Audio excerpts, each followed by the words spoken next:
Las opiniones expresadas en este podcast son responsabilidad de quien las emite y no representan necesariamente la posición de Zona Libre o del Partido Libertario MX.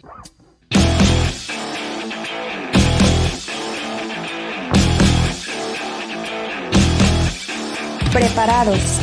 Están entrando a la Zona Libre, donde encontrarás las ideas de la libertad.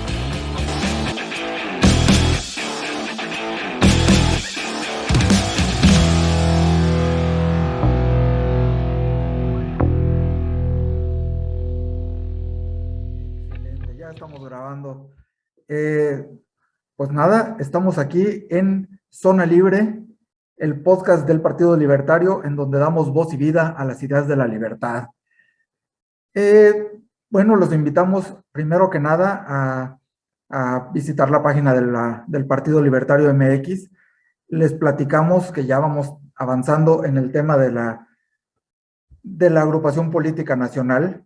El futuro es libertario. Ya vamos a empezar a juntar firmas después de un montón de problemas burocráticos. Ya por fin el INE nos va a permitir empezar a juntar firmas y vamos a estar trabajando en ello. Vamos a buscarlos a todos los que nos hacen el favor de escucharnos.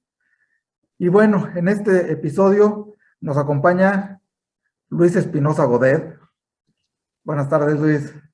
Buenas, un placer estar con vosotros. Un saludo muy cariñoso a todos los amigos de México, especialmente de San Luis, de Ciudad de México, donde fui tan feliz justo antes de la pandemia. Estuve ahí con ustedes en las primeras semanas de marzo del 2020, o sea, como para no olvidarlo. Un placer estar con todos vosotros y mucho ánimo a los amigos que defienden las ideas de la libertad en México, que no es tarea fácil. Pues sí. Bueno, en este episodio, les decía, nos acompaña Luis. Queremos hablar del pensamiento comunista, de cómo va funcionando el pensamiento comunista a nivel latinoamericano, cómo ha evolucionado, qué cuernos hacer para quitarnos ese lastre de encima. Y pues bueno, rápidamente, aunque se niegue Luis, vamos a hacer su pequeña reseña porque no quería, pero bueno, hay que presentarlo. Luis es profesor de economía en la Universidad de Quito, Ecuador, y es autor en el Cato, en el cato.com, columnista con criterio liberal en Primicias de Ecuador y en varios otros medios. Y bueno, también considerar que es un pensador profundo, un investigador, tiene un par de libros, y vamos a dejar aquí los links a sus redes y a sus libros aquí en las notas del episodio. Y pues nada, agradecerte mucho que te hayas dado el tiempo de estar con nosotros. Encantado de estar con vosotros y encantado de estar aquí. Y efectivamente, o sea, hablando de eso, uno de los libros trataba sobre qué fue el correísmo, qué fue el correísmo en Ecuador, y fue bastante sorprendente llegar a México, a hablar con los amigos liberales de México y encontrar los preocupantes paralelismos que había con lo que hacían, lo que en realidad nos lleva a los preocupantes paralelismos que tenemos entre las distintas ideologías de la extrema izquierda en América Latina, que curiosamente parecen tener más coordinación o parecen tener más puntos de unión entre ellos de las que tenemos los amigos de la libertad, porque al final a nosotros difícilmente nos cuesta enterarnos de lo que van haciendo los distintos países o de lo que van haciendo las distintas organizaciones, pero sin embargo, cuando uno ve lo que hace la repetición de la aparición constante en televisión que tiene AMLO, la idea de la refundación del Estado, el adanismo, eso también lo tiene toda la izquierda latinoamericana, y hay muchísimas cosas que se repiten y se repiten. El ataque a los medios de comunicación y a la prensa libre se repite y se repite, la autojustificación se repite y se repite, y creo que es bueno que hablemos entre nosotros en los distintos países para ir viendo qué va ocurriendo en distintos lugares. Excelente. Bueno, entrando de lleno al tema, ¿tú cuáles ves como las raíces del pensamiento marxista, socialista, maoísta que hubo y ha habido en Latinoamérica? ¿Tú cuáles ves las raíces? ¿Por dónde nos cayó este honguito? Es curioso porque yo no dejo de sorprenderme que estamos en el año 2022. Y cuando digo esto quiero decir, Si me gusta la historia del pensamiento y la historia del pensamiento económico, y si uno ve el largo plazo, uno creería que tras la caída del muro de Berlín en el año 89, ya dábamos por asumido que iba a haber una nueva oleada de libertad. De hecho, de lo que se hablaba en los años 90 era de el fin de la historia, que decía Fukuyama, y era una época especialmente optimista. Y sin embargo, lo que empezamos a vivir, entre otras con un profesor alemán que era de la Universidad de México, Dietrich, lo que empezamos a vivir fue el resurgimiento del socialismo. Ellos lo llamaron socialismo del siglo XXI. Sin embargo, yo, con cierta honestidad intelectual, he intentado buscar qué tiene de muy distinto el socialismo del siglo XXI con respecto al socialismo del siglo XX o el socialismo del siglo XIX, que proponía más, y en el fondo las raíces siguen siendo exactamente las mismas, es decir, en el fondo sigue siendo exactamente lo mismo. Y lo que vivimos, en lugar de esa época de optimismo, como podíamos creer en los 90, incluso en México, que ya empezaba a despegar, que empezaba el tratado comercial, que creíamos que iba a haber, lo que hemos vivido ha sido exactamente lo contrario. Un resurgimiento del socialismo del siglo XXI, que además del socialismo, mejor dicho, en esta nueva versión del siglo XXI, parecerá increíble, pero si yo creo que preguntase a cualquier persona en los años 90, ¿cree usted que en el 2022 seguirá habiendo una tiranía comunista en Cuba? Dirían, no, imposible, eso ya se va a acabar, ya mismo se va a acabar, y ha ocurrido. Si yo preguntase, ¿cree usted que habría una dictadura, una tiranía comunista en Venezuela, que iba a ser el país más pobre de América Latina cuando era la esperanza de América Latina hace no tanto? Imposible, eso se va a acabar, y ahí lo seguimos teniendo. Seguimos teniendo tiranías y la democracia no ha avanzado. De hecho, hemos vivido algo muy curioso. No solo no hemos vivido el avance de la calidad democrática en América Latina, sino que hemos vivido la latinoamericanización de la política en Europa y en Estados Unidos. Es decir, hemos vivido exactamente el proceso contrario del que esperábamos ver. Entonces, ¿por qué ha ocurrido esto? Y creo que los que somos, no somos comunistas o somos amigos de la libertad, nos lo tenemos que plantear porque algo efectivamente ha pasado y algo grave, algo que realmente tiene raíces. Creo que el comunismo en realidad nunca se ha llegado a ir, creo que ha sido mucho más popular y está este eterno debate en el espectro de la no izquierda. A mí me gusta mucho eso, si realmente nosotros hemos abandonado el campo de batalla de las ideas. Es decir, las izquierdas leyeron muy bien a Gramsci, es decir, se lo estudiaron, y la idea era, hay que dar la batalla cultural, esa idea que se llama la batalla cultural.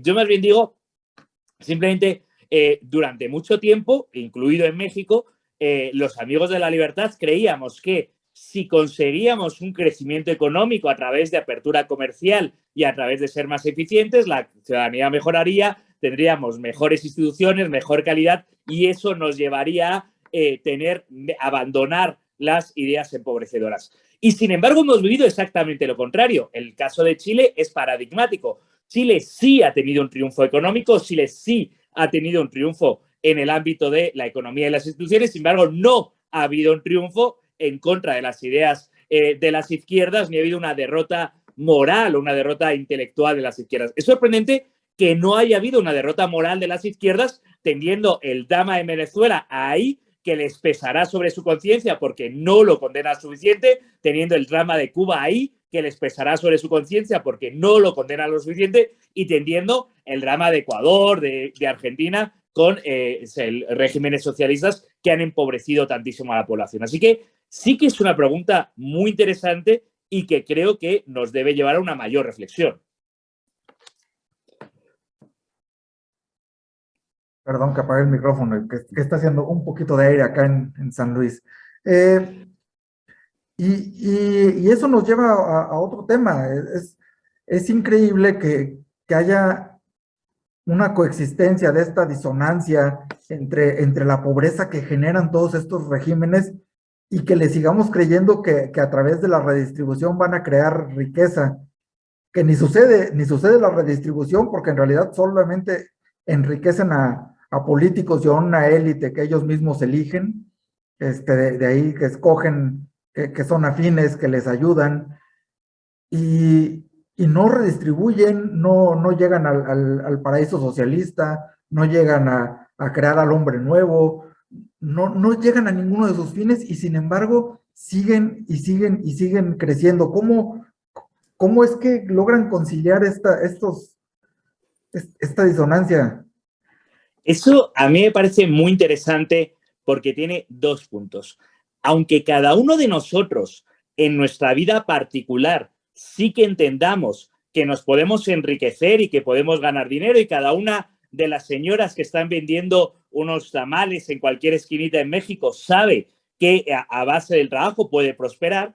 Sin embargo, a nivel general, a nivel de la economía, eso nos cuesta mucho entenderlo y normalmente creemos que la única manera de ganar dinero es redistribuyendo. Es decir, yo creo que si le compro un producto a una persona, estoy empobreciéndome y esa persona se está enriqueciendo porque está ganando más dinero. Luego, la idea de que se puede generar riqueza es una idea que a la gente le cuesta mucho entender. Esto tiene mucho que ver con lo que decía Bastiat en su famoso libro de lo que se ve y lo que no se ve, hace ya más de 150 años, que era como, oye, la riqueza se puede generar. Aunque tú no lo estés viendo, se puede generar riqueza y puede haber un enriquecimiento en general de la población. Luego, a nivel individual nos cuesta, podemos entenderlo, pero a nivel social nos cuesta entender que se crea riqueza. De tal manera que la mayor parte de la población cree que la única manera de ganar dinero es o robándoselo o redistribuyendo el de otro. De tal manera que el mensaje socialista en ese aspecto es mucho más patente, es mucho más evidente, es como mucho más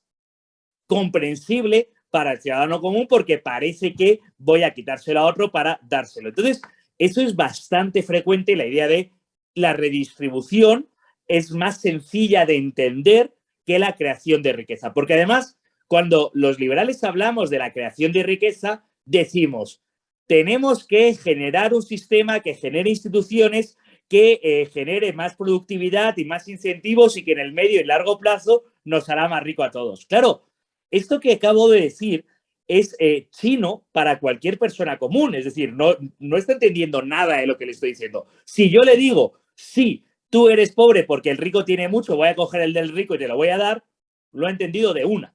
A la primera, en cuanto se lo he dicho, lo ha entendido y es mucho más fácil de entender. Así que es un mensaje más fácil porque es más intuitivo que el mensaje de lo que no se ve, la institucionalidad, la creación de riqueza en el medio plazo y además, con todo mi respeto a mis amigos liberales y a mis amigos divulgadores del liberalismo, muchas veces los liberales pecamos de academicistas y pecamos de complicados y pecamos de intentar ser eruditos. Yo mismo ya he empezado a hablar de Bastiat y, mira, qué listo parece que ha leído, y eso al final hace que sea algo como muy complicado versus ese, ya he dicho versus, un latinajo, o sea, que mira qué mal vamos, frente a decir, oye, mira, es que ese tiene más dinero que tú, se lo voy a coger y te lo voy a dar. Ya está, lo he entendido de una y no tengo que complicarme más la vida. Sí, no, es muy fácil entender el perder, ganar, ¿no? La riqueza que tiene otro, el billete que tiene en la mano, ese se lo quito y eso me queda muy claro. Claro. Pero la creación conjunta de la riqueza y que cada vez estemos un poquito mejor en global, aunque algunos pierdan y otros ganen, no es tan fácil, no es sencillo. Sí. Oye, y eso nos lleva directamente a otro punto importante de los que me mencionabas cuando estábamos aquí poniéndonos de acuerdo para la entrevista, y es que existen ciertos valores, ciertas formas en las sociedades que permiten generar riqueza y otras que permiten expandirse a la pobreza. Y esto es, aquí vamos a empezar con la parte polémica porque pareciera que todos los valores son igualmente, por el hecho de existir, tienen el mismo derecho de existir como si fueran personas. Y no es así, no hay valores que tienen prevalencia para darnos riqueza y darnos mejores sociedades. Y el hecho de que existan mejores sociedades también es una cosa que a la izquierda y a los colectivismos les da mucho miedo decirlo. Sí, Pero es cierto. me encanta ese primer punto porque hemos caído en un relativismo atroz y es un punto que a los liberales a veces nos es un poquito difícil surfear o nos es un poquito difícil entender. Vamos a ver, una cosa es que tú tengas derecho a hacer y que tú tengas derecho a hacer lo que quieras con tu vida, y una cosa es que una sociedad la voy a considerar mejor y además sin ningún paliativo, mejor cuantas más oportunidades de vida dé a cada uno de los ciudadanos. Y otra cosa es que todas las elecciones que tú hagas sobre tu vida te lleven a los mismos resultados o te lleven a la misma elección. Es decir, tú tienes derecho a hacer lo que quieras con tu vida y es legítimo y está bien. Ahora bien, la otra parte de la libertad es la responsabilidad y tú tienes derecho a hacer lo que quieras con tu vida y está bien, y voy a considerar mejor una sociedad que dé más oportunidades a que cada uno lleve a cabo su proyecto de vida como quiera y el derecho irrestricto a los demás a llevar su proyecto de vida, pero no voy a perder de vista la otra cara de la moneda, que es la responsabilidad y asumir las consecuencias de tus decisiones y asumir las consecuencias del modo de vida que has decidido tener. Y no todas las decisiones sobre los modos de vida que decidimos tener te llevan a los mismos resultados. Y hay algunos que te llevan a peores resultados, en el sentido de que en el largo plazo te arrepientes. Entonces, me parece muy interesante eso porque sí, los liberales somos relativistas en el sentido de no te voy a decir qué modo de vida deberías querer o deberías hacer o no te voy a obligar a elegir un modo de vida, pero no creo que eso tenga como consecuencia ser relativista en el sentido de decir que todos los modos de vida tienen los mismos resultados, son igualmente válidos o son iguales. No, no, tienes derecho a elegir lo que quieras, pero unos tienen unas consecuencias y otros tienen otras consecuencias. Tú eres libre de elegir lo que quieras, pero yo también tengo que decir que evidentemente no lleva al mismo lugar. Y eso también nos lleva a esa idea de los valores y la idea de hay distintos valores. Y este es un debate mucho más profundo y mucho más que me gustaría ir más allá. A mí me gusta y disfruto mucho ser profesor de historia del pensamiento económico. Y cuando un profesor de economía se pone a hablar de valores, se pone a hablar de sociedad, se pone a hablar de ética, le miran con cara rara como si la economía fuese solo los números o el PIB. Sí, la economía estudia el PIB, pero el PIB crece por algunas razones. Y a ojo, y aquí viene algo muy importante, la historia del pensamiento económico nace como una reflexión sobre la ética de los valores, nace como una reflexión de la Escuela de Salamanca con Francisco de Vitoria, con el padre Juan de Mariana, sobre si es ético la conquista de Indias. Ya sé que este tema es muy polémico en México, pero vamos, Francisco de Vitoria generó los derechos humanos cuando dijo sí, todos los seres humanos tienen derechos por el hecho de ser seres humanos, aunque no sean cristianos, aunque no sean súbditos de la corona, tienen derechos. Y por eso Francisco de Vitoria tiene la sede central de las Naciones Unidas, tiene la sala Francisco de Vitoria por ser el creador, porque dijo, sí, todos tenemos derecho. Y ahí nace la Escuela de Salamanca, que es una escuela en economía. Luego viene Adam Smith, que tiene 2 libros, ahí, bueno, no sé si verán, uno de ellos, ahí está el padre Juan de Mariano, uno de los libros, que tiene 2 libros, uno es la teoría de los sentimientos morales. Y a casi todos los economistas se les olvida que Adam Smith comenzó escribiendo un libro que se llama Teoría de los sentimientos morales. Y si le consideramos el padre de la economía, aunque la economía es hija de muchos padres, pero bueno, si le consideramos el padre de la economía, nació con la teoría de los sentimientos morales. Y luego escribió La riqueza de las naciones, pero eso vino luego. A lo largo de toda la historia, los economistas, desde el origen, han tenido una preocupación por los valores y la ética, porque es evidente que el PIB no crece de la nada. El PIB o la riqueza de los ciudadanos crece si logramos tener unas instituciones, un respeto a la propiedad privada, un respeto a la justicia, un respeto a la vida de los demás, que permitan coordinarnos mejor como sociedad y generar más riqueza. Y es curioso porque yo estoy indagando y a lo largo de todo el siglo XX ha habido una preocupación permanente por muchos economistas para intentar hacer estudios de la cultura e intentar entender preguntas muy básicas. ¿Por qué algunas sociedades tienen culturas, tienen valores que les permite tener más crecimiento económico y otras sociedades esa cultura y esos valores no les permite? Ya he hablado de casi todos los siglos, pero voy a seguir. Max Weber, en La ética protestante y el espíritu del capitalismo, plantea: es la ética protestante, es el derecho protestante a intentar alcanzar la salvación o demostrar que están salvados, lo que les lleva a tener más crecimiento económico en los países protestantes versus o frente a los países católicos o de otras culturas. Pero también, o en los 90 hubo estudios culturales en Harvard y ahora últimamente, en nuestro tiempo vital, en los últimos 10 años, Deirdre McCloskey yo creo que está haciendo las mayores obras que está ocurriendo en el pensamiento, ha escrito Las virtudes burguesas. Y ha escrito Las virtudes burguesas, que es una trilogía para decirnos, oye, son las virtudes burguesas, son los valores de la burguesía los que han llevado al crecimiento económico. Así que,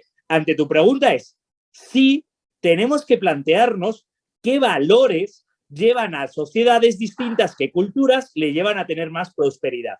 Porque los propios miembros de las sociedades que no prosperan les gustaría prosperar. No es verdad que hay sociedades que digan, yo prefiero ser pobre porque soy mucho más feliz cuando soy pobre. No, esa romantificación de la pobreza de soy pobre pero feliz, eso es una imbecilidad que solo puede hacer un rico que no conoce la pobreza ni de lejos. La gente pobre lo que quiere es dejar de ser pobre y le gustaría vivir en sociedades que dejen de ser pobres. Y de hecho, en México, millones y millones de mexicanos han tenido que tomar la muy dura decisión de irse a emigrar a Estados Unidos en cualquier condiciones para vivir en una sociedad que les permita prosperar. La pregunta es, ¿por qué por qué los valores de la sociedad norteamericana o las instituciones o qué hay en la sociedad norteamericana que sí les permite prosperar a esos mismos mexicanos que van a Estados Unidos? No hay nada en el ADN, no hay nada intrínseco que te impida prosperar, pero sí hay unas condiciones, un marco legal, un marco económico y más profundamente un marco de valores o cultural que sustentan esas instituciones que te permiten o no te impiden prosperar. Y yo lo que quisiera es que los ciudadanos mexicanos, centroamericanos y latinoamericanos puedan prosperar en sus propios países. Lo digo yo mismo, que soy ciudadano español que ha emigrado a Ecuador a poder seguir mi propio proyecto vital. Fíjate que de lo que comentas me llama la atención especialmente una frase del principio, y ahorita le sigo con lo demás. Pero hablas de responsabilidad. A los libertarios, a los liberales, nos cuesta la parte de la responsabilidad, como que yo soy responsable de mí mismo y ya, a lo mejor de mi familia, pero como que no nos gusta pensar en que soy responsable de otra persona y menos de una colectividad y menos de una abstracción tan grande como una sociedad. Pero sí tenemos responsabilidades con la sociedad, ¿no? Sí tenemos responsabilidades más allá de nuestro entorno más inmediato. Es muy curioso eso porque muchos libertarios parecen que quieren reivindicar un ser humano que es una especie de caricatura de ser humano, que es una especie de caricatura de lo que es el ser humano, que es esta especie de homo economicus maximizador de utilidad que solo se preocupa por sí mismo, o que es esta especie de ser humano que es el que se va al vivir al medio del bosque porque se va a vivir completamente solo y eso parece que es el ideal libertario. Yo no creo que eso sea el ideal libertario, yo creo que el ser humano es por su naturaleza, como ya lo llamaba Aristóteles, un animal político, un politicón. Y yo creo que el ser humano es por naturaleza un animal social. Y creo que no hay posibilidad de prosperar individualmente si no hay una prosperidad social. Porque la prosperidad individual se basa en el intercambio y la coordinación. Y para intercambiar y coordinarme requiero necesariamente que haya otros seres humanos a mi alrededor con los que intercambiar y prosperar. La prosperidad de la humanidad y la prosperidad individual no se produce de manera completamente autónoma, se produce de manera social. Y de hecho, y esta es una paradoja que hace mi amigo Antonio de Jiménez, que ojalá pueda estar por allí, de hecho, la libertad que no se sacrifica no se da. Es decir, uno es más feliz cuando se somete, pues por ejemplo, se somete a una pareja. Entonces, oye, pues nos hemos comprometido y vamos a estar juntos. Ahí hay un sometimiento, una renuncia aparte de tu libertad a cambio de obtener más felicidad, otros bienes superiores. No hay nada más sacrificado que tener una familia. Es decir, cuando uno tiene padres y todos tenemos padres y se responsabiliza de sus ancianos padres, evidentemente es una renuncia a su libertad. No voy a hacer lo que me da la gana, pero elijo renunciar a hacer otras muchas cosas por cuidar a mis padres que son mayores. Cuando uno tiene hijos, renuncia a su libertad por un fin superior. Oye, renuncio a hacer lo que me da la gana por cuidar a esta criatura que depende de mí. O sea, la libertad que no se sacrifica se pierde. Es una paradoja, parece una paradoja. O sea, hay algo en atarse que te hace más libre. Entonces, eso que me dices, efectivamente, yo no creo que los libertarios le van a reclamar a este héroe completamente. No, no, no. El empresario solo puede ganar dinero si es útil a los demás. La única manera honrada de ganar dinero en el capitalismo es sirviendo a los demás. Pero para eso requieres de unos demás, para eso requieres de unos otros. Y la única manera de prosperar es utilizando lo que los demás hacen. Ni tú ni yo podemos tener esta conversación si no llega a ser porque hubo alguien que creó el Internet, porque hubo alguien que creó el celular, es decir, somos parte de una sociedad y nuestra prosperidad va dependiendo del conjunto de la sociedad. Y por tanto yo sí creo que tenemos una cierta responsabilidad. De hecho, cuando McCloskey dice el buen burgués, burgués viene de burgo y quiere decir ciudadano. Es el buen ciudadano. Y esas son las virtudes de los ciudadanos, los que somos parte de las cívitas de la ciudad frente al campo, frente a los bárbaros. Somos los que estamos unidos en estas ideas comunes y claro que tenemos, ojo, esto no me lleva al extremo que le puede llevar a un comunista. Es decir, yo creo que todo ser humano tenemos 3 ámbitos de la vida. El ámbito privado, el ámbito económico y el ámbito social. Y evidentemente no podemos estar permanentemente en una asamblea, permanentemente hablando del ámbito social. Porque, oye, esto a mí me gusta explicárselo a los alumnos como un condominio. Es decir, es como que vivimos en un condominio. Y hay una parte, yo no puedo estar permanentemente en las reuniones del condominio, no sé cómo se dirá en México el conjunto de viviendas, ¿se dice condominio también? Sí, o... sí, correcto, sí. Vale. Yo no puedo estar permanentemente en las reuniones del condominio porque primero son aburridísimas, son muy mamonas, pero bueno, una parte de mi vida la tengo que dedicar a que el condominio vaya bien. Tampoco es lo más importante en mi vida si las escaleras están limpias, pero sí me preocupa que las escaleras estén limpias, tengo que dedicarle una parte de mi vida, pero yo tengo otros ámbitos de la vida. También quiero estar con mi familia, también quiero estar en mi trabajo para ganar dinero. Es decir, es un equilibrio entre todo, porque muchas veces cuando decimos esto de la responsabilidad social parece que tenemos que sacrificarnos por los demás y toda nuestra vida social. No, una parte de nuestra vida social, evidentemente. Y fíjate que hay un libro, yo soy arquitecto de profesión, y hay un libro que escribió un matemático convertido en arquitecto, que se llama Christopher Alexander, que tiene el libro más famoso que tiene es El lenguaje de patrones, donde estudia mucho de cómo se relaciona la ventana con la silla, con la mesa, cómo se relaciona el poste con la banqueta, y va descomponiendo esas relaciones a un nivel muy explícito. Pero tiene otro libro que me gusta más, que se llama Comunidad y Privacidad, y que trata precisamente eso que tú dices, cómo tenemos un montón de esferas y un montón de pieles, que decía otro arquitecto, Hundertwasser, tenemos pieles que son distintas, desde mi piel hasta mi ropa, hasta mi cuarto, hasta mi casa, y cómo se van relacionando. Y en este libro, una de las cosas que más llama la atención es que dice, separa, por favor, dentro de la casa, que estén dentro de la casa, pero separa a los papás de los hijos, porque los dos necesitan cosas distintas. Claro. Y separa el ámbito privado, la zona privada de la casa, de la zona pública de la casa, la zona donde recibes a las visitas de la zona donde duermes, ¿no? Son distintos espacios y luego hay un espacio un poco más común hasta que llegas al espacio completamente común que es la plaza pública. Y correcto. Eso es. A mí me parece muy, muy interesante porque hay gran parte de los que hacen, incluso de los que hacen este tipo de arquitecturas, que parece que no distinguen eso, ¿no? Que el ser humano es o completamente privado, como dicen algunos libertarios, o completamente público, como dicen algunos comunistas. Hombre, no, tenemos distintos ámbitos, tenemos distintas esferas, somos más complejos que eso. Sí, decía Humberto Eco de la arquitectura que los arquitectos parecía que nada más teníamos 2 formas, o completamente coercitivos como Le Corbusier, así que decían tiene que estar todo en una retícula, o completamente libres como Gaudí, donde puedes hacer lo que te dé tu gana con lo que sea, y que no teníamos intermedios, y en esos intermedios está la sociedad, ¿no? Está en encontrarse, el encuentro. Oye, y bueno, regresando al tema de los valores, me empecé a meter a ver unas cuantas ponencias, bueno, pedacitos de Lawrence Harrison, que veo que estás leyendo y que te interesa por ahí en la parte de los valores.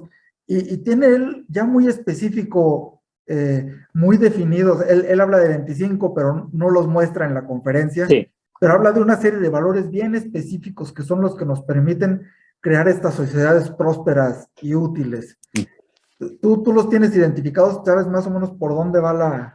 Yo admiro mucho el trabajo de Harrison, pero también creo que soy ya de una generación posterior, ¿no? Y llego un poquito más allá. Es decir, el problema, y por lo que yo creo que gran parte de los economistas no se mete a estudiar este tipo de temas, es que siempre son mucho más complejos. La historia es siempre más difícil que solo contar una historia y que todos los países del mundo, todas las sociedades te encajen en el mismo marco. Siempre hay excepciones, siempre hay contraejemplos, siempre hay peros, que, claro, cuando a lo que le gusta hacer a la mayor parte de los economistas es econometría, es coger dos variables y que te salga una relación perfecta y ya está claro. Bueno, eso no son las relaciones humanas, porque como hemos dicho, las relaciones humanas son mucho más complejas que eso. Pero siguiendo el trabajo de Harrison, o mejor dicho, siguiendo el trabajo de Harrison y luego el de McCloskey, el Cato últimamente ha hecho una publicación que le ha llamado el Índice de Mentalidad Económica.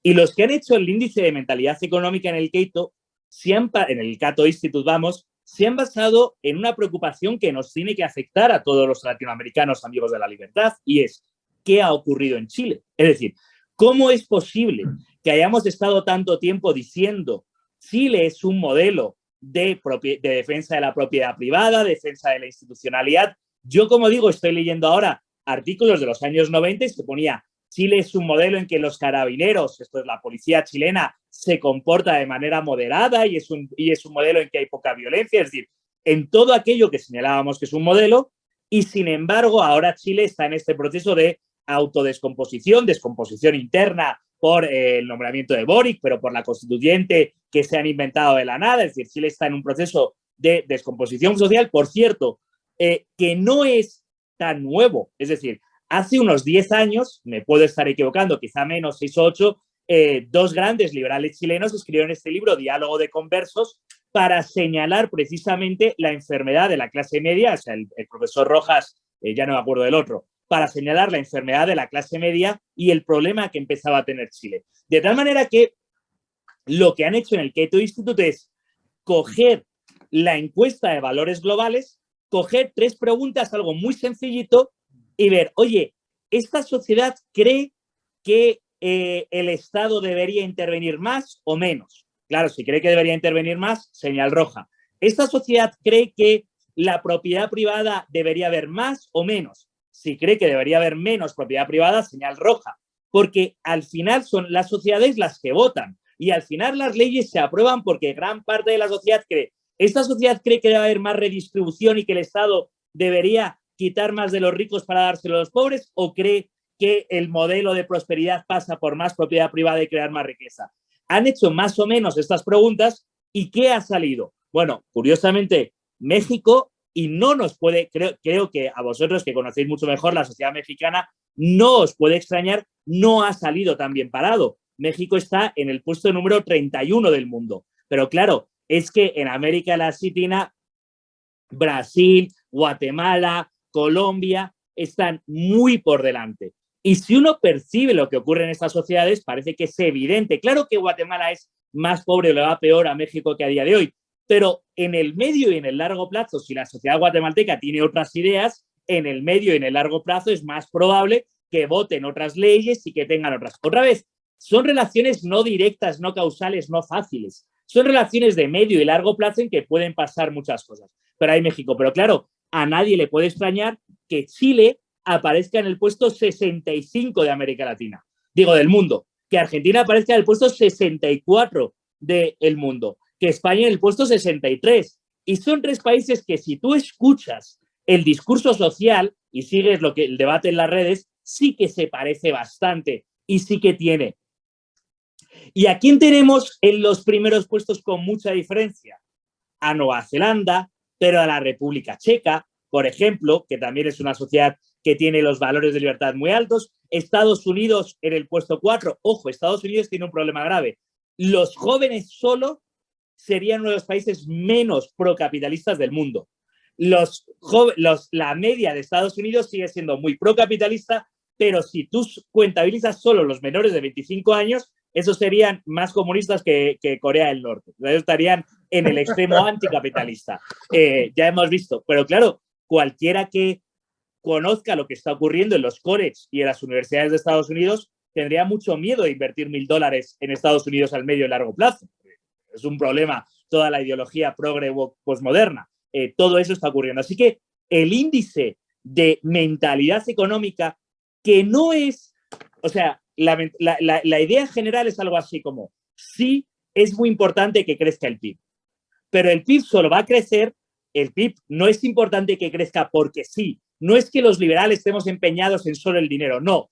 El PIB es importante que crezca porque cada una de las señoras Marías que viven en las calles de México, si tienen más pesos en su bolsillo, podrán comprar más zapatos, más comida, más ropa, más horas de celular o mejor educación para sus hijos. Es decir, no es que el dinero es importante por sí mismo, no es que adoremos al Dios dinero, es que el dinero es el medio para lograr las cosas que deseen esas personas que cuestan dinero. Entonces, las personas tienen derecho a alcanzar más cosas, para eso tiene que crecer la economía, pero para que crezca la economía tenemos que tener más libertad económica. Y muchas veces los liberales hablamos del índice de instituciones y del índice de libertad económica que nos mide cuánta libertad económica tienen los países. Y eso está muy bien y es muy importante, pero todavía por detrás podemos ir al índice de mentalidad económica o a los valores que sustentan esas instituciones en una sociedad. Y yendo hacia atrás, claro, cuanto más hacia atrás te vas, más difusa es la relación, más complicada es la unión, pero evidentemente hay señales, evidentemente hay algo que nos está diciendo, evidentemente el caso de Chile es paradigmático en América Latina de todo lo que está ocurriendo, o incluso el caso de Venezuela en su momento. Es decir, ni siquiera los años que Venezuela iba bien, había una sensación general entre los venezolanos de que era sostenible en el largo plazo y que, a ver, siempre hablaban de una crisis permanente, ¿no? Entonces, siempre estaban buscando una solución a un gran salvador y al final les vino en forma de maldición, claro. Elegir caudillos y elegir salvadores es uno de los síntomas más graves de este poco entendimiento de cómo los individuos a través de sus decisiones pueden influenciar en una sociedad a través de la economía o a través de la política o a través de lo que sea, ¿no? Preferimos elegir a alguien que lo sepa todo y que tenga la solución y que saque su pañuelito blanco y que hable 3 horas al día y nos diga exactamente qué pensar y qué hacer y cómo gastar nuestro dinero y que nos cuide nuestro oro y nuestro litio y nuestra plata y todo. Claro, pero uno va a buscar un salvador cuando cree que la situación es desesperada. Es decir, cuando hay inseguridad física, es decir, cuando la gente no siente seguridad de su propia vida ni siente que puede pasear por las calles tranquilamente. Cuando uno no siente prosperidad, una de las preguntas más importantes para mí de la encuesta de valores es doble y es, ¿usted cree que usted vive mejor que la generación de sus padres? Es decir, ¿vivo mejor o no? Claro, eso es súper importante. Pero si yo no creo que vivo mejor que la generación de mis padres, tengo un problema grave. Y peor todavía, ¿usted cree que sus hijos no vivirán mejor que lo que han vivido sus padres? Si yo no creo que mis hijos vivieran mejor que lo que he vivido yo, estaré dispuesto a llamar a cualquier salvador para que me cambie completamente la vida, porque evidentemente una aspiración humana muy normal es vivir mejor que mis padres y que mis hijos vivan mejor que yo, es decir, la prosperidad. Pero fíjate, cuando se pregunta en América Latina, si le preguntas, ¿usted cree que vive mejor que sus padres? El 60%, 57% de los mexicanos creen que sí. El 60% de los alemanes creen que sí, es decir, los alemanes están muy convencidos. Sin embargo, solo el 23% de los ecuatorianos creen que sí, es decir, los ecuatorianos no creen que vivan. Solo el 47% de los norteamericanos creen que sí. De tal manera que en México y Alemania todavía hay una sensación de prosperidad que no se da en otros muchos países. Y eso te lleva a tener más problemas y eso te lleva a que no haya más prosperidad, porque ya si no creo que yo vivo mejor o que mis hijos vivirán mejor, estaré dispuesto a llamar a cualquier salvador. Correa ganó las elecciones en Ecuador literalmente con la correa, dando correazos como el cinturón, ¿no? Y diciendo, yo voy a limpiar este país. Claro, cuando la gente ya está desesperada de la inseguridad y la mala situación, está dispuesta a que venga casi cualquier alternativa. Y eso es en gran parte lo que está ocurriendo. ¿Y cómo se sale de estos temas? ¿Cómo se mete una sociedad a un carril de mayor prosperidad y que eso se refleje en prosperidad real? Esa es la pregunta del millón y si yo la supiese, claro. ya tendría la respuesta.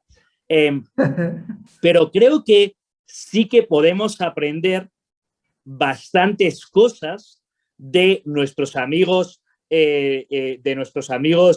comunistas, para los que los tenemos, que han leído a Gramsci y que se saben estas cosas.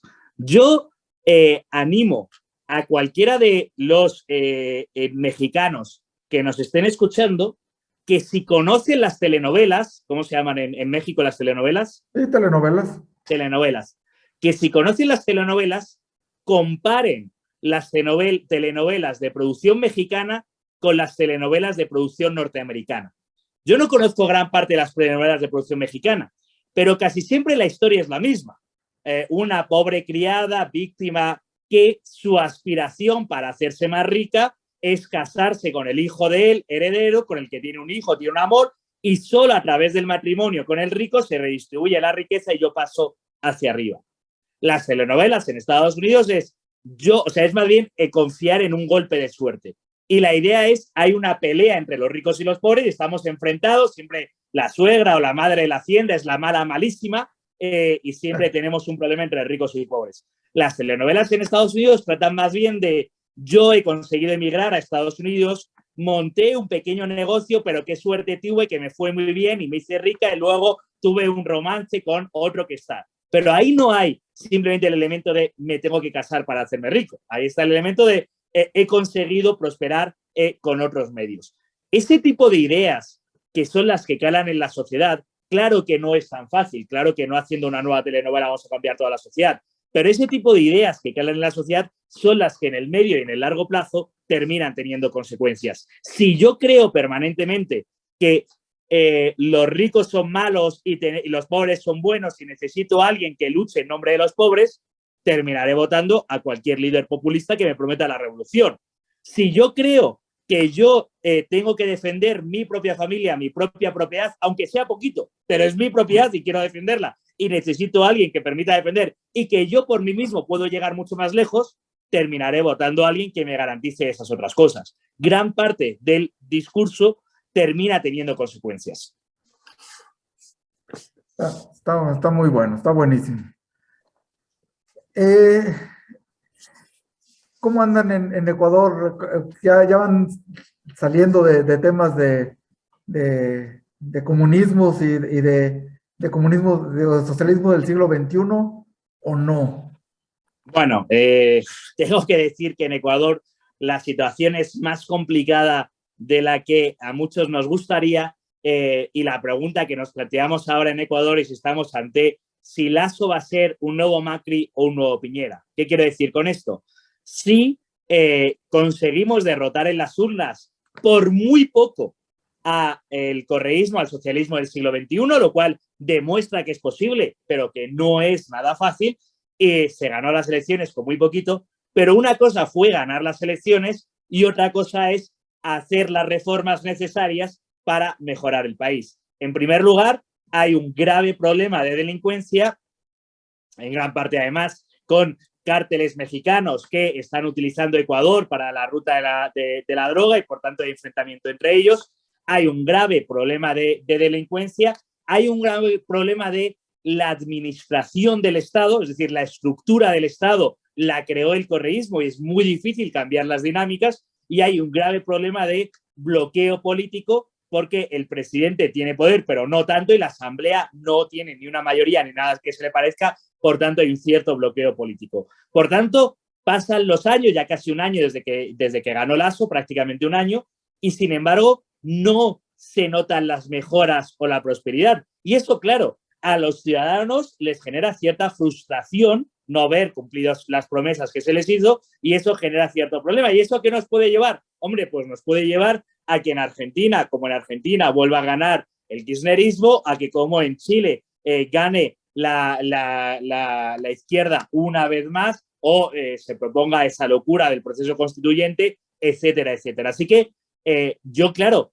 a los amigos de México les quiero decir, claro que es importante expulsar a AMLO, pero no solo, igual que un líder mesiánico no va a salvar el país, expulsar al líder mesiánico tampoco va a salvar el país. Es decir, los problemas son mucho más profundos y tienen mucho más aristas que solo cambiar la presidencia. Claro que es bueno cambiar la presidencia y quitárselo al socialismo del siglo XXI, al socialismo criminal del siglo XXI, pero hay mucho más por hacer y es mucho más difícil todo eso que hay por hacer, incluso que ganarle las elecciones al socialismo del siglo XXI, que ya es muy difícil.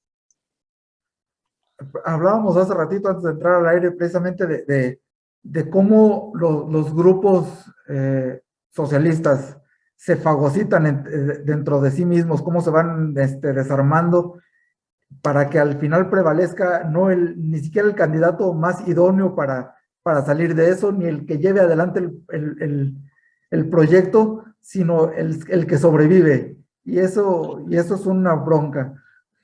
Eso es muy interesante porque es algo que no es difícil de entender cuando uno entiende el poder, pero sí que es muy llamativo. Es decir, el correísmo, o bueno, el socialismo del siglo XXI tiende a acaparar todo el poder y a ser un poder absoluto. Y nosotros tendemos a verles a ellos como una unidad y que están todos completamente detrás de la unidad. Pero es exactamente al revés. Es decir, aquí hay muchas psicologías muy interesantes. Primero está la psicología del líder narcisista megalómano. Narcisista porque se cree y megalómano porque se cree. Pero para que exista un líder narcisista megalómano, tienen que existir decenas de sumisos a su alrededor que le alimenten el ego. Es decir, uno no padece de narcisismo megalómano solo en su casa en medio del bosque. Uno padece de narcisismo megalómano porque tiene un montón de gente alrededor que le alimenta el ego, que le alimenta el narcisismo, que le alimenta la megalomanía. Pero el líder narcisista megalómano tiene miedo de que alguien le puede quitar el poder. Tiene miedo de que alguien le pueda hacer sombra porque es puro ego. Y como sabe que en realidad es un payaso, como sabe que en realidad es de cartón piedra, que no hay ninguna solidez, ningún valor, ninguna virtud detrás de eso, tiene que aparentar, pero tiene miedo con que alguien que sí tenga valores le pueda quitar el poder. De tal manera que las luchas más intestinas son entre los aduladores para ver quién se lleva más caricias del amo. Y entre ellos mismos a su alrededor se odian. Y además se terminan matando entre ellos. Se terminan destruyendo entre las distintas familias de hienas que quieren coger más poder. Se terminan matando entre ellos y se terminan comiendo entre ellos. Es muy llamativo. Lo único que tenía Kirchner para sustituirle fue su mujer. Y después del kirchnerismo, el único líder que quedó en el kirchnerismo en Argentina es este tal Fernández, que es la nada intelectual absoluta, es decir, es un títere bastante torpe.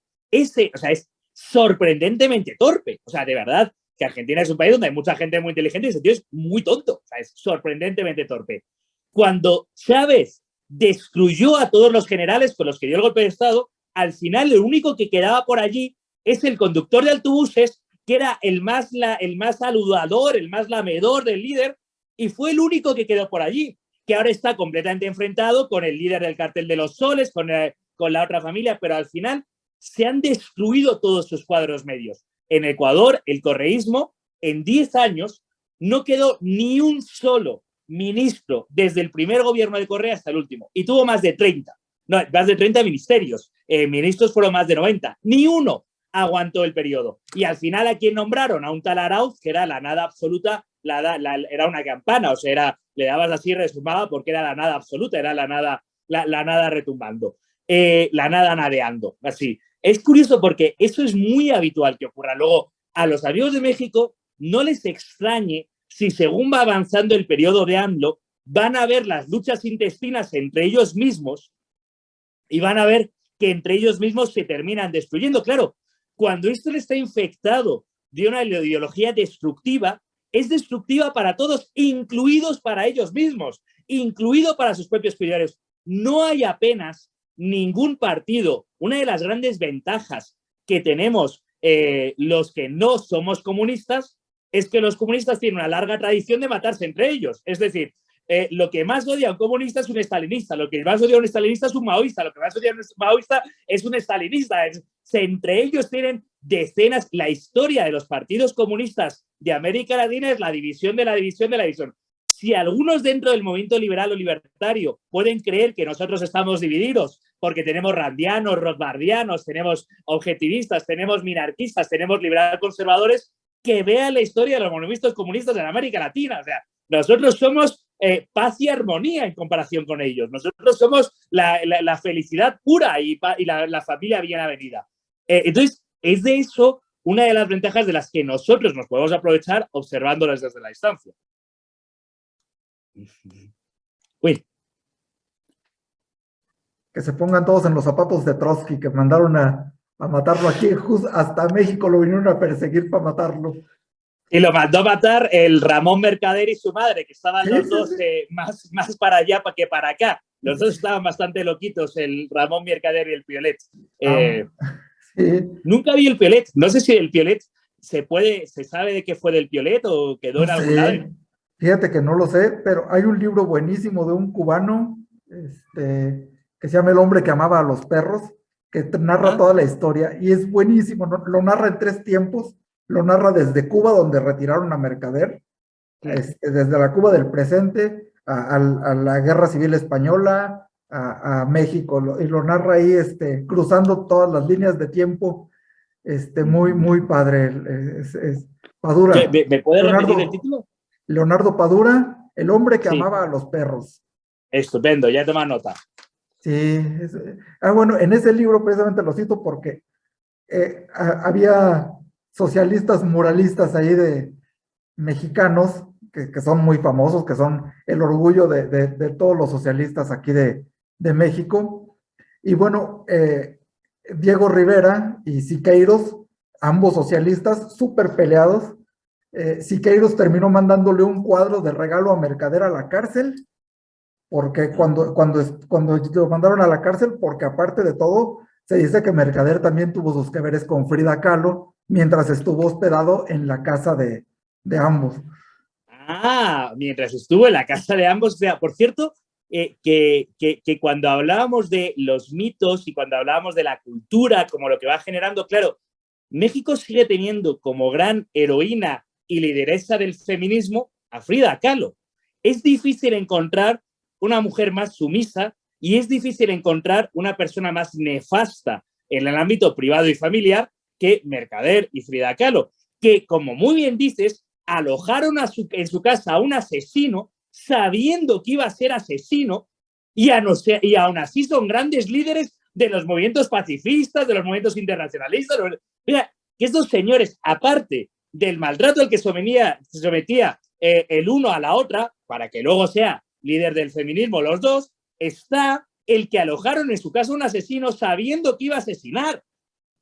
Y no hay nadie que diga nada, no es como, oye, no se nos despiertan las alarmas, además que iba a asesinar a un anciano valiente, adorable, fiel, amante de su esposa, con la que estuvo hasta el final, que también es una historia de amor muy bonita, que además buena persona porque recibía a Mercader, le recibía en su casa, hablaba con él, es decir, Mercader era un ser abyecto que mató, no mató a alguien que desconocía, no, le había recibido en su casa, mató a su anfitrión cuando le estaba recibiendo delante de su esposa, de su fiel y amante esposa, que tiene una historia muy bonita, la de Trotsky con su esposa. O sea, es casi imposible pensar en alguien más, o sea, algo más abyecto, y sin embargo, parece que estas cosas probablemente la inmensa mayor parte de los mexicanos desconozcan la complicidad de los dos con el asesinato. Claro. Y claro, parece que es una gran heroína. Mira qué bien, qué gran ruido.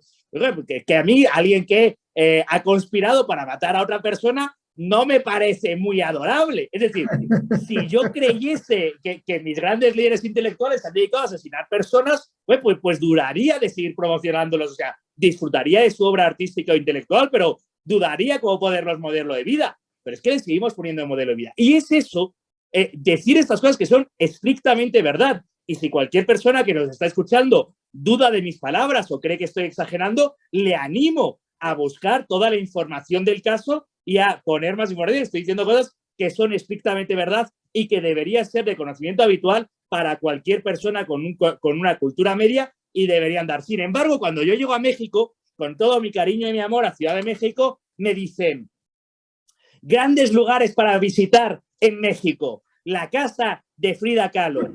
Digo, chuta, a mí, o sea, así no se me ocurriría visitar la casa del asesino de Wisconsin o la casa del señor de los asesinos en serie. No sé, no me parece un lugar así como vamos a celebrar y visitarlo. Sin embargo, como casi todo el mundo desconoce este tipo de cosas, parece que siguen siendo grandes seres. Esto es lo que digo que es en gran parte lo que no sé si es correcto llamar la batalla cultural, pero desde luego sí, a quien idealizamos como sociedad termina teniendo consecuencias. A quien ponemos como gran héroe termina teniendo consecuencias, porque al final los jóvenes de colegio, los jóvenes colegiales de México pensarán que ser como Frida Kahlo o ser como Rivera es una gran idea. Oiga, no.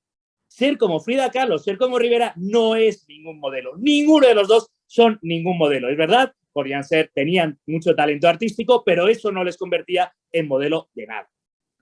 Y no, hay un filólogo más que otra cosa, mexicano, Pablo Boullosa, que tiene por ahí un programita, y hay uno que me llama especialmente la atención, que dice que la educación, en todos lados seguramente, pero en México especialmente, está diseñada para andar picoteando por todos lados, sin profundizar en nada, y eso nos pasa, tiene mucho que ver con lo que estás comentando. Este es Frida Kahlo, este es Diego Rivera, y pintaron y ya, y este es Trotsky, sí. Y este es, bueno, a mí me tocó que, por ejemplo, la historia en primaria me la enseñaran por efemérides. Entonces, me enseñaban el 1 de mayo y luego el 16 de septiembre y luego sí. No tenía ninguna lógica, no tenía ninguna ecuación, porque pues no, ¿verdad? Si y aún a riesgo, después de todo lo que he dicho sobre dos grandes héroes mexicanos como Rivera y Kahlo, bueno, héroes para muchos, y aún a riesgo de que no me vuelvan a invitar a México, también es verdad que la historia de México se cuenta, o de América Latina se cuenta como había una especie de Arcadia feliz donde vivían los buenos indígenas, la parte que arrancaban corazones y se peleaban entre ellos y eran caníbales, esa parte no, esa se la saltan. Luego vinieron los malditos conquistadores españoles y luego en la lección siguiente nos independizamos de los españoles. Sí, y es ahí, hermoso, está muy bonito eso. Sí, no ha pasado nada entre medias, o sea, aquí no ha pasado nada, aquí no ha habido... ¿Por qué hablamos español? ¿Por qué tenemos tradición católica? ¿Por qué somos toda esa parte nos la saltamos? Sí, 200 años de historia, ¡boom!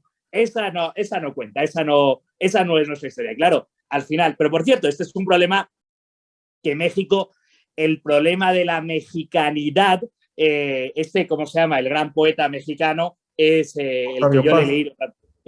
Octavio Paz, ¿no? Octavio Paz, es el que le he leído tratarla de manera más profunda y más lacerante, ¿no? Más doliente para el pobre, ¿no? Después del laberinto de la soledad hemos hecho 1500 intentos de definir esa famosa mexicanidad, nos hemos gastado ríos de tinta en definirla, pero no parece que querramos ni cuestionarla seriamente, ni ver si realmente nos sirve, ¿no?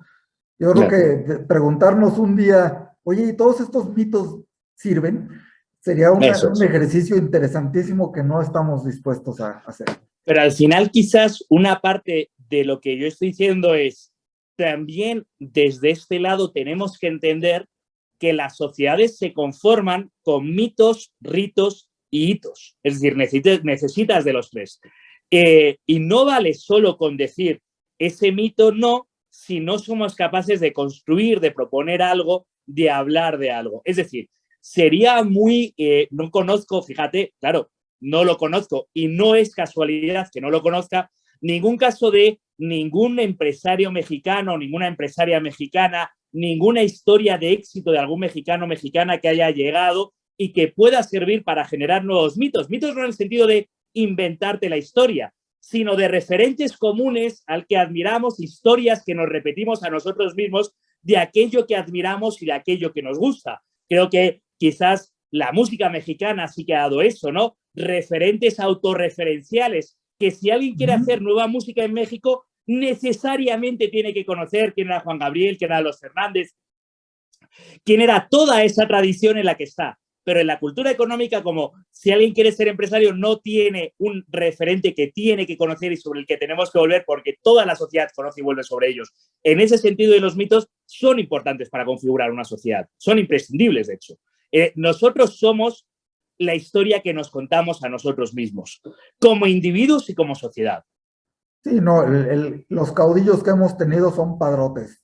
Claro. Padrotes en el sentido, no sé si cómo les digan allá en Ecuador o en España, pero bueno, proxenetas. Y entonces son elementos corruptores que no fallan, ¿eh?